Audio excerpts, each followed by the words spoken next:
Magandang araw kaibigan! Tuloy po kayo sa Felicidad's Channel. Sa mga kwento ng buhay at pag-ibig na hinalukay sa natatagong baul ni Felicidad. Pero bago po tayo magpatuloy, huwag niyo pong kalilimutan na i-like ang video, i-subscribe ang channel, at i-click ang notification bell para lagi kayong updated sa mga parating pa na upload.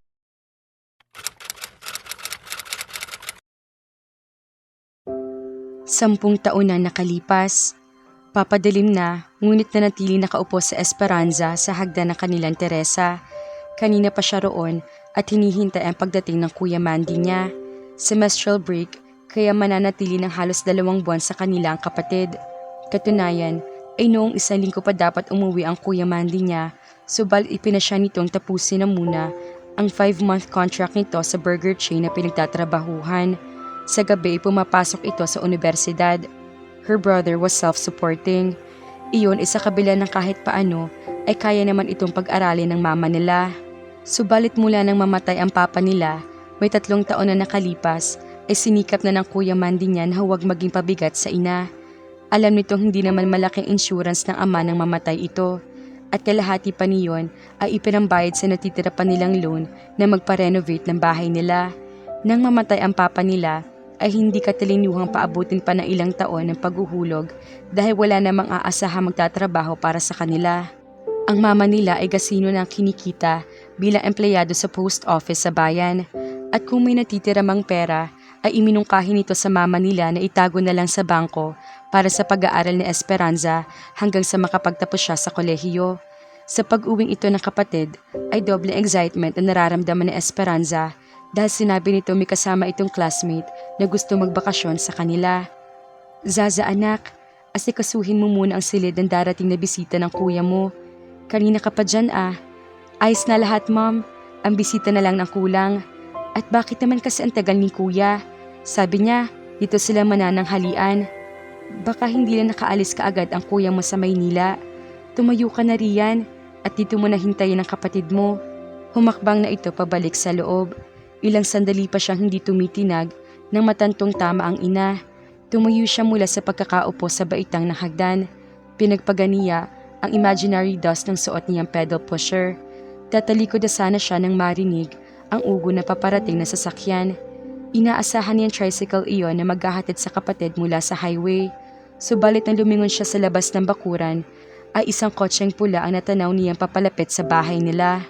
Mababa lang ang likod ng bahay ng kahoy at natatanaw ang kahit na ano o sino mang dumarating, kaya naman natiyak niyang sa kanila patungo ang kotse.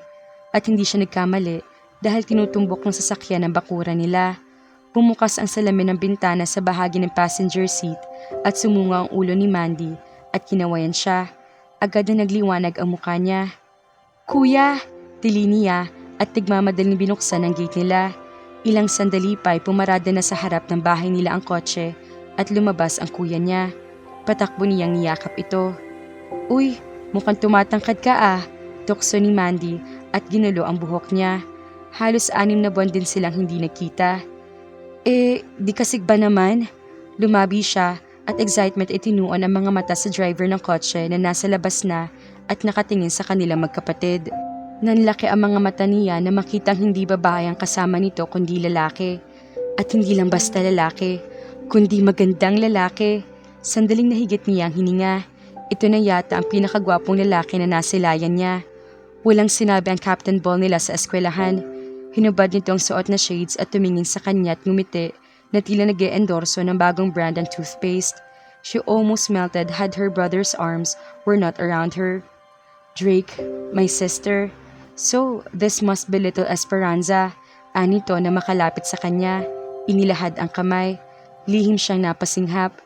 Her heart was suddenly racing like a quarter horse in a full gallop. Kay sarap samyuin na naamoy niya mula rito. A man's cologne. Pero kakaiba sa cologne na ginagamit ng kuya niya. Hi, tinanggap niya ang kamay nito. His grip was firm and impersonal. You are not so little after all. Matangkad ka sa edad na 15, komento nito. Nakaplaster ang ngiti sa mga labi. Nalimutan bang sabihin ni kuya sa iyo na maganda rin ang little sister niya? She said flirtatiously. Yabang, siko ni Mandy sa kanya sa malambing na paraan. Tumawa ang gwapong kaibigan nito at nakitawa rin siya. "Oh, iho!" Bulalas ni Remy na nanungaw mula sa balkon. "Mabuti naman at narito na kayo. Kanina ka pa inaabangan niyang si Zaza." Dinalawang hakbang ni Mandy ang pagpanhik sa hagdan at niyakap ang ina. Pagkatapos ay nilingon ng kasama ng kasunod nitong pumanhik. "Si Drake, ma'am, classmate ko. Magbabakasyon siya rito sa atin." "Kumusta ka, iho?" ani Remy na makapanhik si Drake. "Mabuti namat nakasama ka nitong si Mandy. Nagpaimbita po akong sadya." Nakatawang sagot nito at muli ay gusto magpalusay ni Zaza. The man was outrageously handsome. Nakasuot ito ng black leather jacket at sa ilalim niyon ay puting sports shirt na nakapaloob sa kupasing pantalong maong. Nakita niyang inikot ni Liam ang mga mata sa buong paligid. Hindi matiyak ni Emily kung gusto nito ang nakikita. Her mother had the most beautiful rose garden in the whole town, or that was what she thought, and she was proud of her mother's garden. Walang hindi bumabati sa rose garden ng mama niya sa tuwing napapadaan sa bahay nila. Sa magkabilang tagiliran naman nila ay tila may 2 puno ng mangga at 1 puno ng sampalok, at sa likuran ay mga malalagong puno ng kawayan. Ilang metro mula roon ay ang ilog na. "Maganda ho rito sa inyo. Tahimik at hindi gaanong mabahay. At ngayon lang ho ako nakakita ng kagagandang pataniman ng mga rosas maliban sa Bagyo." Patuloy ni Drake na ibinalik ang tingin sa mama niya. Ikinasaya ni Zaza ang sagot nito. "Totoong tahimik dito sa amin, iho, at sa amin kasi dinaanan ninyong kapirasong lupain, kaya medyo malayo-layo ang pinakamalapit na kapitbahay." Patuloy ng mama niya. "Halina kayo sa loob at na makapagpahinga habang iginagaya ko ang hapunan. 5:00 pasado na rin lang naman. Gusto ko humunang tignan ang ilog na ipinagyayabang ni Mandy. Malinis daw at maaari mangisda." "O siya, sige. Tamang-tama, pagbalik ninyo'y nakahain na ako. Zaza, halika tulungan mo ako." Napigil sa tangkang pagpapanaog si Zaza para sumama sa 2 lalaki.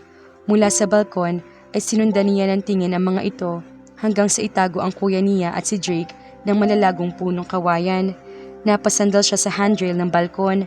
Nang sabihin ng mama niya na may kasama ang kuya Mandy niya sa pag-uwi, ay hindi pumasok sa isip niya na lalaki iyon. Hindi niya miminsang biniro ang kapatid na isama naman ang pag-uwi ang girlfriend nito. Alam niya may girlfriend si Mandy dahil nang huli itong umuwi bago ngayon ay hindi sinasadyang nabasa niya ang sulat ng girlfriend nito na naiwan sa bulsa ng pantalon na lalabhan niya. But now, she was glad her brother brought Drake instead. In that instant, she knew Drake was her biggest crush ever. Matagumpay niya na itago ang kilig na nararamdaman hanggang sa sumapit ang hapunan. "Hanggang kailan ba kayo rito, Mandy?" tanong ng mama niya sa kapatid habang naghahapunan sila. "Baka hindi umabot ang 2 buwan, Mom," sagot ng kuya niya. "Kailangan kong bumalik sa Maynila bago magbukas ang klase dahil mag-a-apply akong muli ng trabaho." "Ikaw naman, Drake, nagtatrabaho ka rin bang tulad nitong kaibigan mo?" Patuloy na usisa ni Remy. "Full-time student ho ako, Mrs. Aznar." Simpleng sagot nito na sa palagay ni Zaza ay hindi na nito gustong dagdagan pa o pag-usapan. "Ilang taon ka na, Drake?" Walang kaabog-abog niyang tanong. Ang kuya niya ang nagsalita. "Masyado naman yatang personal ang tanong mo, Zaza." Umikot ang mga mata niya. "Kuya Mandy, babae lang ang nagtatago ng edad. Hindi ba, Drake?" "I'm almost 22, sagot ni Drake na nagpabalik sa kislap ng mga mata niya. "Magkasing edad lang kami ng kuya mo. Halos 7 taon ang pagitan ng edad nilang 2. Nagkabit siya ng mga balikat. "Not really that wide," aniya sa isip. Kung 20 na siya, 27 naman si Drake. Sino ang magsasabing alangan ang edad niya rito? "May nagsabi na ba sa iyo na kahawig mo si Brad Pitt?" Muli ay sabi niya. Bago pa makasagot si Drake ay mabilis niyang idinagdag. "Pero mas magandang lalaki ka kaysa sa kanya dahil dyan sa dimples mo." Natawa ito. "Ikaw ang una nagsabi niyan, Zaza." "Salamat, tatandaan ko yan." Itong batang to, wika ng mama niya na napapailing. Kung anong maisip ay sinasabi. Samantalang tinignan siya ng kuya niya. Tinging lihim na sumasaway. Tumawa si Drake. "Abay, magkakasundo kami nitong si Zaza." "Brad Pitt, ha? Nilinga siya nito at ninitian bago muli pinagpatuloy ang pagkain. Nag-uumapaw sa galak ang puso niya.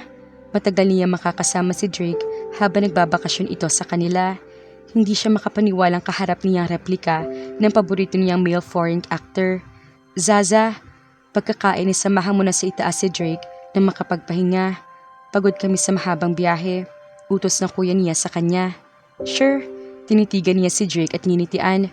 Gumanti ito ng ngiti at biglay naramdaman niyang pinaghihinaan siya ng mga tuhod. Pagkatapos nilang kumain ay hindi na siya pinatulog ng ina na maglipit ng mga pinagkainan. Kaya naman agad niyang niyaya si Drake sa magiging silid nito. Kung titignan sa labas ng bahay nila ay 2 palapag lang, subalit pagdating sa loob ay masasabing 2.5 iyon dahil mula sa ikalawang palapag ay may 4 na baitang patungo sa isa pang silid. Doon nakalagay ang ilang mga lumang gamit nila, subalit na magpasabi ang kuya niya noong nakaraang linggo na may kasama itong uuwi ay agad umupa ang mama niya na magtatanggal ng mga lumang gamit at maglilinis ng silid. Pagkatapos ay iniutos sa kanyang ayusin iyon at lagyan ng bagong kutsyon ang single bed at unan at kabitan na rin ng kortina ang 2 bintana. Doon na magiging silid mo, Drake, itinuro niya ang atik. Hindi ka siguro makakatayo ng tuwid sa may bahaging malapit lang naman sa bintana, pero maluwag naman ang silid. Nauna siyang pumanhik kasunod nito. I'll fit anywhere, Zaza. Cowboy naman ako eh. Ang ngiti niya nakaplaster na sa mga labi niya. Sa landing sa itaas ay hinintay niya ito makapanhik bago niya pinihit ang seradura ng pinto at dahan-dahang itinulak pabukas. Excited inilahad niya ang kamay. Your room, my lord, aniya, at sinamahan pa iyon ng banayad ng pagyuko. Drake chuckled. Ang isang kamay niya rito ay bitbit ang backpack at ang libreng kamay ay ginulo ang buhok niya. Subalit na wala ang ngiti sa mga labi nito nang masuyod ng tingin ang kabuuan ng silid. Drake was speechless for a few moments. Para siyang pumasok sa Hello Kittyville. Magmula sa kortina hanggang sa kaliit-liitang bagay na makikita sa silid ay may mukha ng pusa, pati tsinelas, which was a girl's slippers and a size 6. The room was painted in soft pink at lahat ng kasangkapan at dekorasyon ay puro pink. From light to dark, dark to light, gayon din ang foot rug sa mga paanan ng single bed at ang wicker chair sa isang tabi ay hindi nga pinuntirahan ng pink pero may damit ang sandala na may larawan din ng pusa at gayon din ang kutsyon sa upuan na may ruffles pa ang paligid. Sa ibabaw ng isang maliit at antigong mesa na barnisado ng natural na kulay, thank God, ay nakatuping pink towel. Maging ang mga punda ng unan ay may mukha rin ni Hello Kitty, maliban pa sa mga stuffed toys na nasa ibabaw ng kama. Drake suppressed a groan. Hindi siya magtataka kung sa panaginip niya dinadaluhong siya ng sangkatarabang pusa. Gusto niya magprotesta, subalit hindi niya gustong mapahiya ang kapatid ng kaibigan. Besides, anong dapat niya ireklamo? He was only a guest in this house, but at least the ceiling was painted in white and the flooring was parquet. Napabungis nga si Zaza nang maobserbahan ang reaksyon niya. Napabaling siya rito. In fairness, the brat was pretty, lalo na kapag ngumingiti tumatawa. He'd bet a few years from now, she'd break many a man's heart. I'm sorry. Alam ko kung anong iniisip mo. Her eyes twinkling in amusement. Ang isang macho na katulad mo ay matutulog sa silid na ito, ha? Drake saw how she tried to control her giggles. Ipupusta kung kanina mo pa gustong ipakita sa akin ang silid na ito, he said dryly. Ibinagsak sa sahig ang backpack at sumandal sa hamba ng pinto at ipinagkrus ang mga braso sa dibdib. There was laughter in her eyes. Actually, nang sabihin lang ni kuya na samahan kita sa silid mo, saka ko naisip ng ayos nitong guest room, pero wala na akong magagawa. Sa akin inassign ni mommy ang pag-aayos ng guest room at inaasahan naming babae ang kasama ni kuya. Kumunot ang noon niya. Babae? She wrinkled her nose. Girlfriend niya? Palagay ko iyon din ang iniisip ni mommy, bagaman walang sinasabi. Are these things yours? He asked. He again surveyed the whole room. Ang bedsheet, kumot at pillowcases are all mine. Pati na ang mga stuffed toys at kurtina at ang ilang dekorasyon. Pero iyong foot rug, towel at slippers ay dinahit hinanap ko pa sa bayan ng Trinidad, ha? At iyang sapi ng upuan ay ipinagawa ko sa mother ng classmate ko at ako rin ang pumili ng pintura. Anong masasabi niya? Pinaghirapan nito ang lahat sa silid na ito sa pag-aakalang babae ang magiging bisita. Pero huwag kang mag-alala, papalitan kong lahat ang mga punda ng unan at ang bedsheets at tsinelas.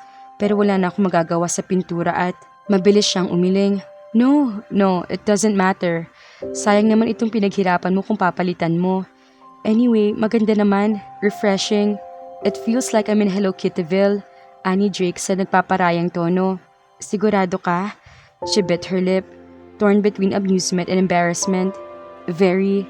Then she smiled contentedly. Sige, maiwan na kita. Kung may kailangan ka, just holler. My bedroom's near the stairs. Sure, sweetheart. Tinalikuran na niya ito at hinarap ang kabuuan ng silid niya. Hindi niya mapagpasyahan kung matatawa o madidismaya.